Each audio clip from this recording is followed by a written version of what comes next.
스타 마케팅이란 말 아마 한 번쯤은 들어보셨을 겁니다. 대중들에게 인지도가 높고 인기가 많은 연예인을 광고 모델로 기용해서 브랜드 가치도 올리고 매출도 올리는 전략인 건데요. 실제 유명 연예인을 모델로 써서 매출이 2~3배 더 뛰는 경우도 많다고 하죠.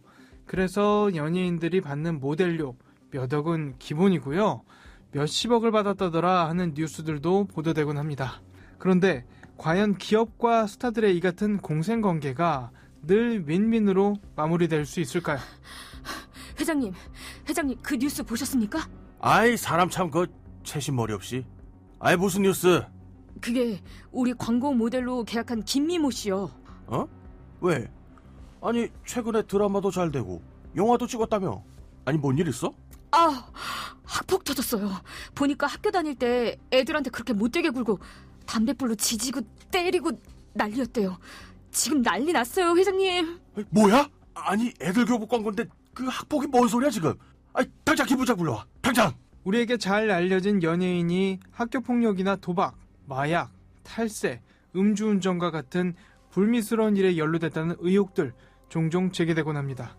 그리고 이런 일이 터질 때마다 당사자 못지않게 큰 타격을 입는 건 바로 그 연예인을 모델로 기용한 기업들입니다. 막대한 광고비에 브랜드 이미지까지 순식간에 위기로 내몰릴 수 있기 때문이죠. 김미모 씨, 그 김미모 씨 때문에 우리 기업이 입은 피해가 아주 막심합니다. 아니 그리고 이거 엄밀히 말하면 계약 위반이에요 이거. 어? 위약금도 받아낼 생각입니다. 회장님, 그거 루머예요. 저 잘 되는 걸 보기 싫다고 누가 모함한 거라고요. 확인되지도 않은 사실에 계약 해지하고 위약금 물리는 게 정상입니까? 잘 아실 만한 분이, 응? 아니 연예인은 이미지가 생명인데 그게 사실이든 아니든 이미 타격은 받을 대로 받았단 말입니다. 사실도 아닐 뿐더러 사실이라고 해도 계약 당시도 아니고 과거 일로 위약금을 낸다? 네, 어디 법정에서 보시죠. 연예인들이 광고 모델 계약을 맺을 때 계약서에 빠지지 않고 등장하는 조항, 바로 품위 유지 조항입니다. 이는 계약자가 사회적 물의를 일으키거나 공인으로서의 품위를 손상하는 행위를 하지 않도록 명시한 조항이죠. 그런데 앞서 이야기 나온 과거 학폭 논란이라든지 아니면 아직 진실 여부가 확인되지 않은 의혹일 경우 과연 해당 조항을 들어 연예인들에게 위약금을 청구할 수 있을까요? 최근 배우 김수현 씨가 광고 계약을 맺은 업체들로부터 100억대 이상의 위약금 소송에 휘말릴 수 있다는 이야기가 나오기도 했는데요. 오늘 사건 엑스파일에서 이 문제 자세히 살펴보겠습니다.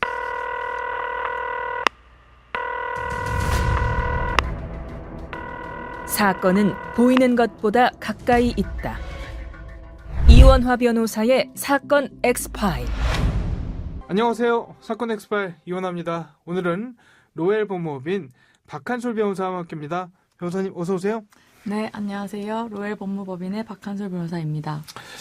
연예인을 모델로 기용했던 회사가 연예인을 상대로 품위 유지 의무를 위반했다면서 소송을 제기한 사례 제법 많죠. 네, 그렇습니다. 실제로 예전에 고 최진실 씨를 상대로 최진실 씨의 가정 파탄이 언론에 공개되어 광고 구매 유인 효과가 훼손되었다며 신한건설 측에서 광고 모델료 반환 소송을 제기하여 승소한 적이 있었고 이승현 씨도 프로포폴 투약 혐의로 인해 광고주로부터 손해배상 청구를 받아 1억 원 가량을 배상하게 된 적이 있었습니다. 연예인들이 업체와 광고 모델 계약을 체결할 때 계약서에 여러 조항이 포함되고 그중 하나가 품위 유지 조항이라는 거잖아요. 보통은 이 조항이 계약서에 어떤 식으로 명시되는지 뭐 이런 행위는 안 된다, 저런 행위는 또 안 된다, 뭐 디테일하게 작성이 되는 편인지 한번 설명을 해봐 주시죠. 네, 통상 광고 모델 계약을 체결할 때 물론 계약마다 다 다르겠지만 품위 유지 조항에서는 광고 모델이 계약 기간 동안 현행 법령을 위반하거나 공인으로서의 품위를 해치는 행위를 하는 것에 대해서 규정함과 동시에 좀 더 구체적으로 음주운전, 뺑소니, 폭행, 학교폭력, 마약, 사기, 도박, 조세 포탈 등 각종 범죄 행위로 입건되거나 그러한 사실을 이제 광고 모델이 스스로 인정하는 경우라고 그러한 예시를 구체적으로 함께 규정하는 편이라고 합니다. 아주 디테일하게 규정을 하는 편이네요. 심지어는 뭐 그냥 입건만 돼도 무리를 일으킨 걸로 그냥 간주하는 그런 조항이라고도 볼 수 있을 것 같네요. 어떤 일이 터지고 품위유지 의무를 위반했다. 서로 입장이 갈릴 경우 아까 말씀해 주셨던 것처럼 이렇게 열거 조항으로 쓸 수도 있지만 거기에 미처 이제 포함되지 않은 그런 내용들도 있을 수 있을 거 아니에요. 이런 경우에는 그 판단을 법원이 결국에 하게 되는 거죠. 네, 그렇습니다. 광고주와 이제 광고 모델 사이에서 입장이 서로 많이 갈릴 경우에는 이제 특히 광고주 측에서 주로 광고 모델을 상대로 뭐 계약 해지나 손해배상 청구를 하게 되는 것이고 그에 대한 판단을 법원이 판결로서 내려주게 되는 것입니다. 여기서 아마 청취자분들께서 좀 궁금해하실 내용이 있을 것 같은데 계약금이랑 위약금이랑 이게 어떻게 다른 건가요? 계약금은 계약 체결의 증거로서의 의미를 갖는 것인데 민법상 계약에서는 특약이 없는 한 일반적으로 이제 이 계약금을 해약금으로 추정합니다. 즉 계약을 체결했을 때 이행의 착수가 있기 전에 뭐 당사자들로 하여금 이 계약에 대한 재고의 기회를 갖게 하기 위해서 한쪽이 이제 계약금을 포기하거나 그 배액을 배상하거나 하는 방법으로 계약을 해지할 수 있게끔 만들어 놓은 것입니다. 그런데 당사자들이 별도의 특약이 있을 경우에는 이러한 계약금을 위약금으로 할 경우에는 이 계약금이 위약금의 성격을 가질 수 있고 보통 이런 위약금을 손해배상액의 예정으로 보게 됩니다. 그러나 이제 또 계약을 체결할 때 별도의 특약을 통해서 이 위약금을 위약벌로 볼 수가 있는데 제가 보기에는 연예인의 이제 품위 유지 의무 같은 경우는 되게 위약벌 규정이라고 추정이 되고 그렇기 때문에 이제 위약벌 규정 외에 또 별도의 손해배상도 할 수 있는 거죠. 그래서 그러나 뭐 이런 건 구체적 사안마다 다르게 판단해야 될 것 같습니다. 또 예를 들어서 위약벌 조항이라고 해석이 되는 경우에는 그 조항을 위반하는 행위가 발생하면 배상을 해야 되는 것과 별도로 손해가 발생한 걸 추가적으로 입증하는 경우에는 추가 손해배상까지 가능할 수 있다. 그렇습니다. 이런 말씀이시죠? 자, 그러면은 구체적인 액수 같은 거 계약서에 미리 명시가 되나요? 그리고 손해배상액이라는 거를 어떤 기준으로 계산을 하는 건지 이게 이제 이어지는 질문이 될 수밖에 없을 것 같거든요. 네. 보통 뭐 계약서마다 다르겠지만 구체적인 액수를 명시하는 경우도 있고 아까 말씀하신 바와 같이 특정 조항 위반 시 뭐 몇 배를 배상한다. 혹은 손해액의 몇 배를 배상한다라고 규정하는 경우도 있고 광고주가 입은 손해에 대해서 뭐 구체적으로 어느 만큼 배상한다. 뭐 이렇게 규정한 경우도 있는 걸로 알고 있습니다. 다만 일반적으로 손해배상을 판단하는 기준도 다양할 수 있고 또 이를 생각보다 명확하게 규정하지 않는 경우도 있는 것 같습니다.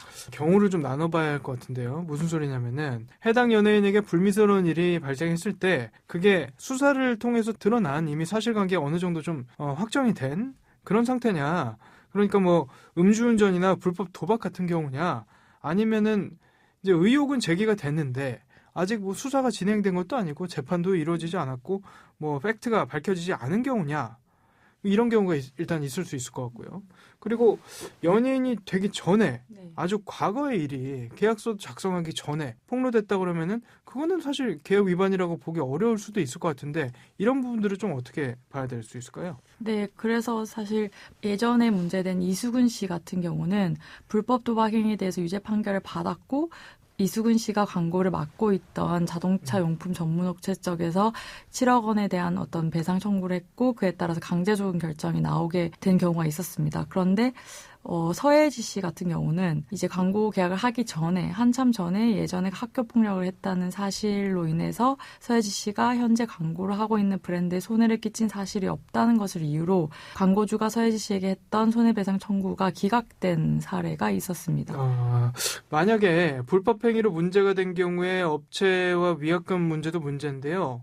형사처벌이 더 큰 문제가 아닌가 싶어요. 아까 말씀하셨던 뭐 불법 도박 같은 사례들도 있고요. 네, 그렇습니다. 특히 형사처벌의 대상이 될 수 있는 의혹이나 혐의가 제기되었지만 아직 그 사실이 뭐 밝혀지거나 수사가 되지 않는 경우 혹은 수사가 되고 있는 경우에는 더 문제가 되는 것이 특히 최근에는 이제 김수현 씨 경우가 그런 케이스라고 할 수 있는데 현재 김수현 씨는 여러 혐의를 받고 있습니다. 그리고 실제로 수사가 진행되거나 시작된 부분도 있는데 그러나 이제 김수현 씨가 그런 수사를 통해서 또 재판을 통해서 형사처벌 받기까지는 매우 오래 걸릴 것이기 때문에 그 기간 와중에 또 김수현 씨에게 별도로 청구된 각종 이제 손해배상 청구 소송이나 위약금 청구 소송 등에 대해서는 어떻게 이제 재판부가 판단하고 또 어떻게 손해를 입증하거나 그 범위를 볼지가 문제될 것으로 생각됩니다. 네.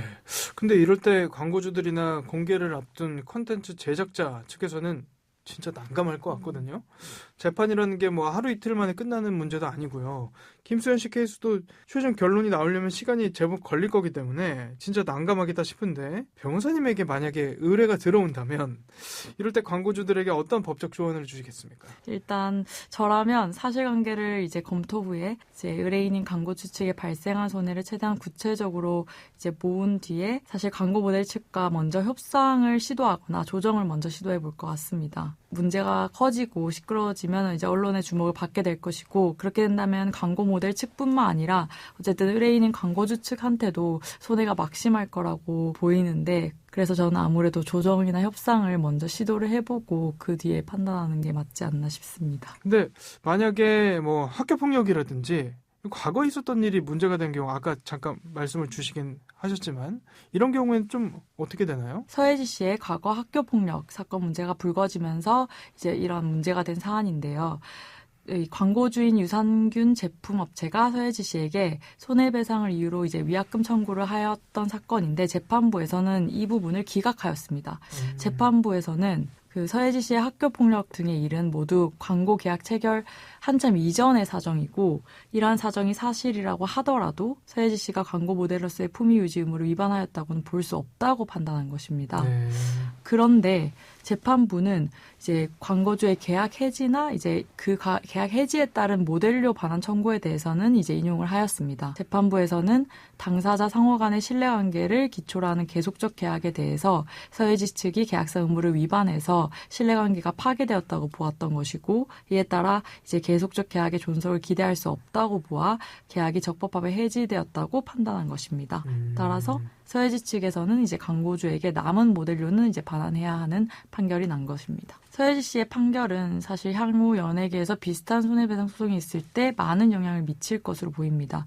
특히 위 소송에서 재판부는 과거에 발생한 사건은 광고 모델의 품위 유지 의무 위반 행위가 아니라고 판단한 것이기 때문에 이에 따라 사실 광고 모델의 품위 유지 의무 위반 행위라고 할 수 있는 어떤 그 범위, 해당 사항이 좀 좁아진 게 아닌가 생각됩니다. 예전에요. 김구라 씨가 인터뷰에서 이런 이야기를 하시더라고요. 계약금 나눌 때 소속사도 함께 나눠 가졌으면서 문제 생겨서 위약금 물 때는 연예인 혼자 내야 한다. 그것 때문에 고생하는 연예인들 진짜 많다. 이거 왜 그런 거예요? 이것도 계약사항입니까? 통상적으로 광고주와 이제 광고 모델이 광고 계약을 체결할 때는 품위 유지 의무 위반의 주체나 위약금을 배상할 주체를 오직 광고 모델인 연예인 개인으로 삼는 경우가 대부분이라고 합니다. 그런데 사실 광고 모델이 구설수에 휘말리는 경우에는 광고주 측뿐만 아니라 광고 모델인 연예인도 위험 부담이 매우 커지는 것이 사실입니다. 그래서 이런 불강력적인 문제나 큰 사건에 이제 연루됐을 경우에는 너무 전적으로 연예인 개인 한 사람이 모든 책임을 지게끔 그런 계약 구조를 만드는 것은 지나치게 가혹하다고 볼 여지도 있다고 생각합니다. 그래서 뭐 연예인이나 업계 관계자 모두를 함께 보호하기 위해서는 각종 뭐 매니지먼트 협회나 영화인 협회 등이나 뭐 공제 등에서 보험 제도를 마련한다든지 어떤 자체적인 제도나 정책을 마련하는 것도 하나의 방법이 될 수 있지 않을까 생각합니다. 사건 엑스파일 오늘 저희가 준비한 내용은 여기까지입니다. 끝곡으로 짙은의 사라져가는 것들 들려드리면서 이 시간 마치겠습니다. 여러분은 모두 변호받아 마땅한 사람들입니다. 사건 엑스파일 여러분 고맙습니다.